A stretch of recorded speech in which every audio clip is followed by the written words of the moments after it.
আসসালামু আলাইকুম। Object oriented প্রোগ্রামিংয়ের আরেকটি লেকচার ভিডিওতে আপনাদের স্বাগতম।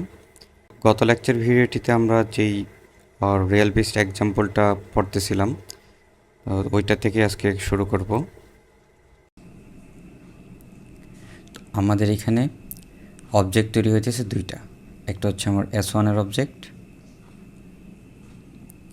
আর একটা হচ্ছে আমাদের S2 অবজেক্ট। তো দুইটা অবজেক্টের লোকেশন টোটালি ডিফারেন্ট। ধরে নিলাম এটার লোকেশন হচ্ছে আমাদের ঢাকা, এটা হচ্ছে আমাদের ময়মনসিংহ।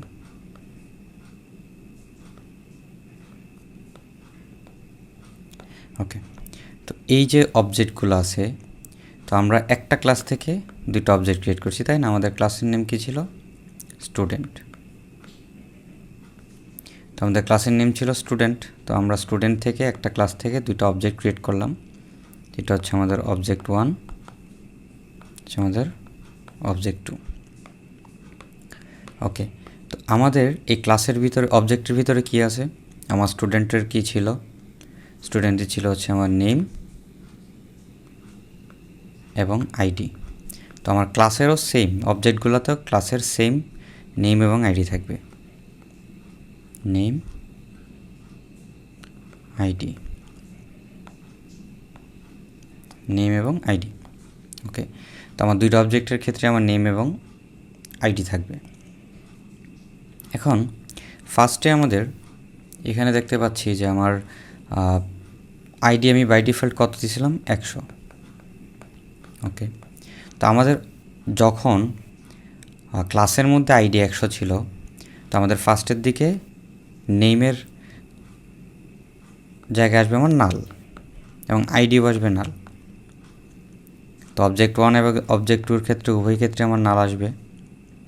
তো নাল আসার পরে আমার ফার্স্টে যখন আমি S1-এর নামটা রাজাকার দিয়ে দিলাম, আমি S1-কে যখন রাজাকার দিয়ে ডিক্লেয়ার করলাম, তখন আমার S1-এর যে নামটা সেটা রাজাকার দিয়ে আপডেট হয়ে যাবে। ওকে, তো আমার এই আইডিটা নাল ছিল না। এই আইডিটা কি নাল ছিল? না। আইডিগুলো আমার ছিল কি, আমি যখন ক্লাস ক্রিয়েট করছি, ক্লাসে এখানে আমি অলরেডি 100 আইডি বলে দিয়েছি। আমার আইডি ইজ ইকুয়াল টু 100 আমি বলে দিলাম। তো আমার আইডিটা অলরেডি 100 থাকবে, তো আমার নাল থাকবে না এখানে। তারপর যখন আমি S1-এর আইডিটা আমি বলে দিলাম হচ্ছে 12, তখন আমার এই 100 আপডেট হয়ে যাবে 12। এবং S2-র ক্ষেত্রে আমি কি বললাম? আমার নামটা হচ্ছে এখানে ডিক্টেটর, সো এটা ডিক্টেটর হয়ে যাবে, ডিক্টেটর, এবং আমার আইডিটা আপডেট হয়ে হবে 10। এখন দুইটা অবজেক্টের লোকেশান টোটালি ডিফারেন্ট।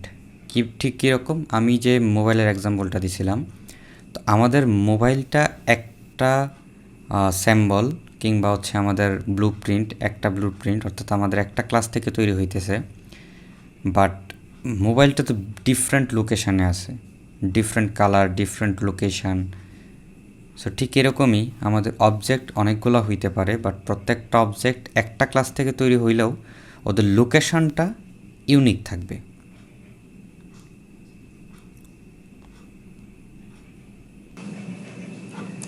এখানে আমি আরেকটা অবজেক্ট ক্রিয়েট করি। ধরি অবজেক্ট হচ্ছে আমার স্টুডেন্ট 3।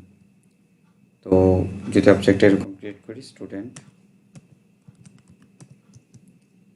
S3, তো আমি যদি এরকমভাবে ক্রিয়েট করার পরে আমি S3 ইজ ইকুয়াল টু একটা কিছু ভ্যালু অ্যাসাইন করে দিই, ধরি 18। আচ্ছা, এটা কি আমার কাজ করার কথা? যদি আমি এটাকে প্রিন্ট করি S3, দেখি কি হয়। আচ্ছা, জাস্ট শুধু S3 প্রিন্ট করি, আমার S3 কি প্রিন্ট করার কথা?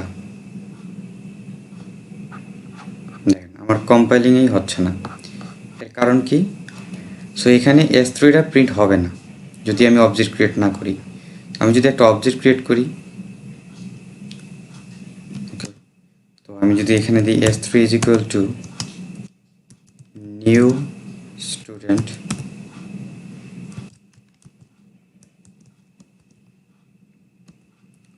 তাহলে দেখি এবার আমার কম্পাইল হয়েছে এবং এটা রান করা যাবে। তো রান করলে আমার ফার্স্ট ওই যে আগের মতো আমার একটা লোকেশন দিয়ে দিল। এখানে আমার একটা লোকেশন ক্রিয়েট হয়েছে, এটা হচ্ছে একটা ইউনিক লোকেশন। তো আমি চাইলে এখানে আমাদের S3-রও ভ্যালু দিতে পারি। S3-এর মধ্যে যদি আমি কোনো ভ্যালু দিয়ে দিই, কোনো নাম দিয়ে দিই, তাহলে আমার আউটপুটে ওইটাই দেখাবে। সো একটা আমাদের ক্লাস থেকে ইউনিক মেমোরি লোকেশনে যতগুলো ইচ্ছা আমরা অবজেক্ট ক্রিয়েট করতে পারি, এটুকু আমরা বুঝতে পারছি, তাই না? এখন আমরা এই জিনিসটাকে আবার প্রিন্ট করি, তাহলে কি আসবে? এবং এর মাঝখানে যদি আমি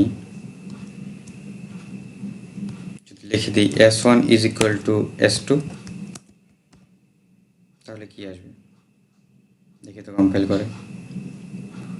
আমি যদি রান করি তাহলে কি আসবে দেখুন। ওয়েট, ওকে, এখানে আমার আসতেছে রাজাকার 12, ডিক্টেটর 10 এবং পরবর্তী সবগুলা ডিক্টেটর 10, ডিক্টেটর 10 এবং ডিক্টেটর 10। সো কেন এটা আসতেছে? তো এক্ষেত্রে আমরা প্রথমে দেখছিলাম যে আমার স্টুডেন্ট 1-এর জন্য একটা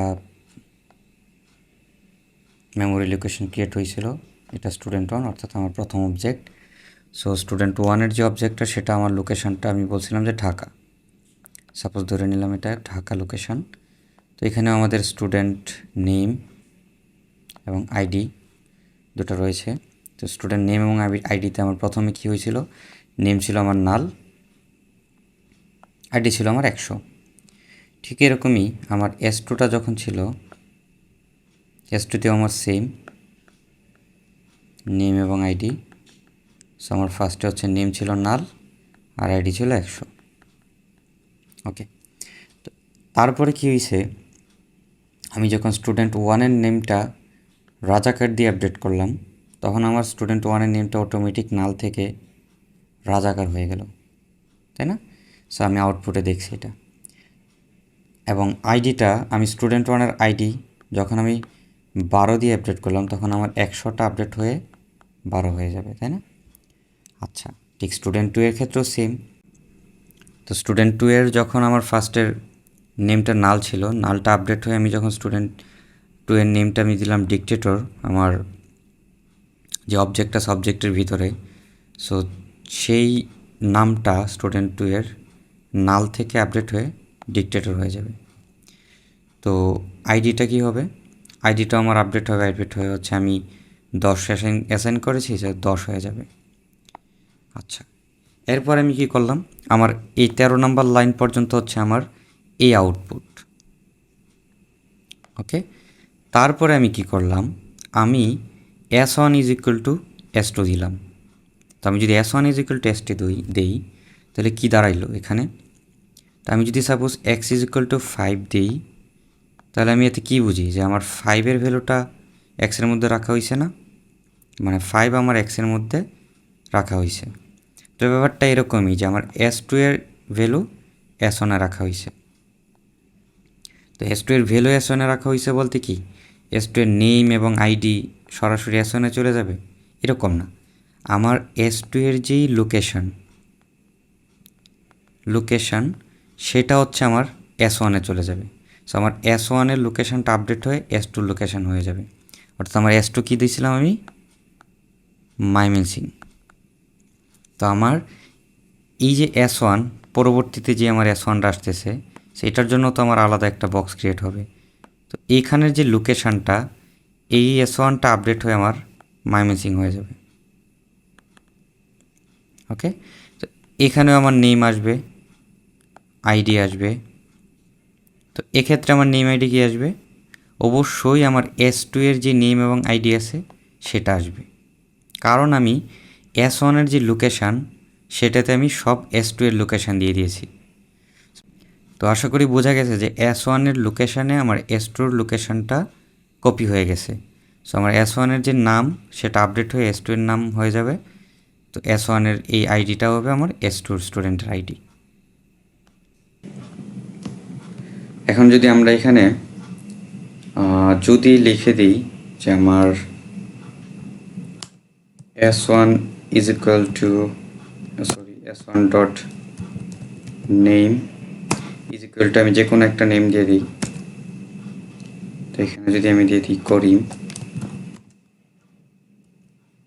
তো এখন আমার আউটপুট কি আসে দেখি।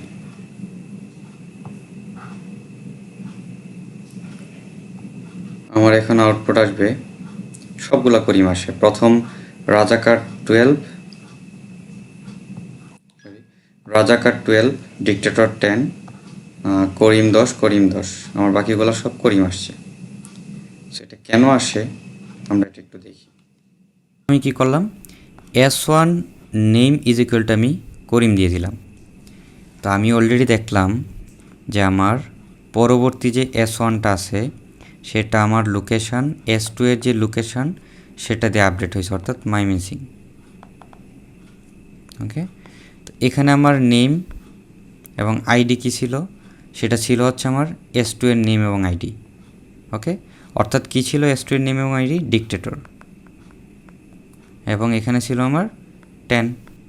তো এটা হচ্ছে আমার চলে আসছিল এখানে। তো এর পরবর্তীতে আমি যখন S1 name is equal to Karim দিলাম, তো আমি আবারও S1-এর নামটা আপডেট করে দিয়েছি। ঠিক আছে, সো যেহেতু আমার S1-এর নামটা আপডেট হয়েছে, তাহলে আমার এই 13 নম্বর লাইন পর্যন্ত তো ঠিক ছিল। 13 নম্বর লাইন পর্যন্ত আমার রাজাকার 12 এবং ডিক্টেটর 10 এটা আমার প্রিন্ট হবে। অর্থাৎ আমার S1-এর নাম রাজাকার, S1-এর আইডি হচ্ছে 12, S2 এর নাম হচ্ছে আমার ডিক্টেটর, S2 এর আইডি হচ্ছে আমার 10। এগুলো আমার প্রথমে প্রিন্ট হবে। প্রিন্ট হওয়ার পরবর্তীতে আমার S1-কে আমি S2 লিখছি। দেন আমার আসলো কি এইটুকু। আচ্ছা, কপি করার পরে আমার S1টা হচ্ছে ডিক্টেটর হয়ে গেল, অর্থাৎ আমার S2 এর যেই নেম এবং S1-এর আইডি হয়ে গেল আমার S2 এর আইডি। তো এই পর্যন্ত আমার বোঝা গেছে 14 নম্বর লাইন পর্যন্ত। এখন আসি 15 নম্বর লাইনে। 15 নম্বর লাইনে আমার আইসা কি হলো, আমার S1-এর নামে আমি নামের জায়গায় আমি করিম লিখলাম। সো আমার S1-এর এই যে ডিক্টেটর নামটা আছে এটা আমার আপডেট হয়ে যাবে করিম। এবং পরবর্তীতে আমার যখন S2-র নামটা আসবে সেটাও আমার আপডেট হয়ে করিম হয়ে যাবে। তো বোঝা গেছে আশা করি। তো আমরা দেখতে পেলাম যে রেফারেন্স যদি আমি কপি করি তাহলে আমাদের রেফারেন্সটাও পাস হয়ে যায় কিভাবে।